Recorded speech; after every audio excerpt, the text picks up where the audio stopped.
आज आपण बोलूया फेशियल हेअर किंवा हिरसुटिझम हे कशामुळे होतं.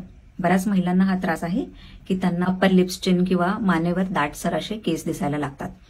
तर हे का होतं? हे होतं इन्सुलिन रेझिस्टन्समुळे.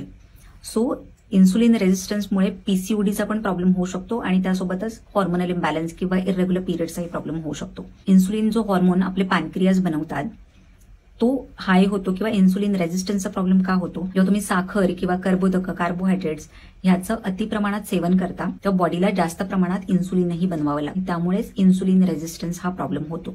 तर इन्सुलिन रेझिस्टन्समुळे काय होतं? सो टेस्टोस्टेरॉन हा मुख्यत्वे एक मेल हॉर्मोन आहे, पण महिलांच्या बॉडीमध्ये पण हा हॉर्मोन थोड्याफार प्रमाणात बनत असतो. पण जेव्हा केव्हाही तुम्हाला इन्सुलिन रेझिस्टन्सचा प्रॉब्लेम होतो तेव्हा महिलांच्या शरीरामध्ये ओव्हरीज टेस्टोस्टेरॉन म्हणजे हा मेल हॉर्मोन जास्त प्रमाणात बनवायला लागतात आणि त्यामुळे मग पुरुषांसारखे फीचर्स तुम्हाला दिसायला लागतात. जसं चेहऱ्यावर केस येणं, स्किन ऑइली होणं किंवा स्किनचे जे पोर्स आहेत ते मोठे होणं, शरीरावर दाटसर केस यायला लागतात. त्यानंतर इरेग्युलर पिरियड्सचा प्रॉब्लेम चालू होतो. हे फेशियल हेअर किंवा ज्याला हिरसुटिझम असं म्हणतात त्याचं प्रमुख जे कारण आहे ते म्हणजे इन्सुलिन रेझिस्टन्स. माझ्या पुढच्या व्हिडिओमध्ये बोलणार आहे इन्सुलिन रेझिस्टन्सला ठीक करण्यासाठी, कमी करण्यासाठी तुम्हाला काय केलं पाहिजे.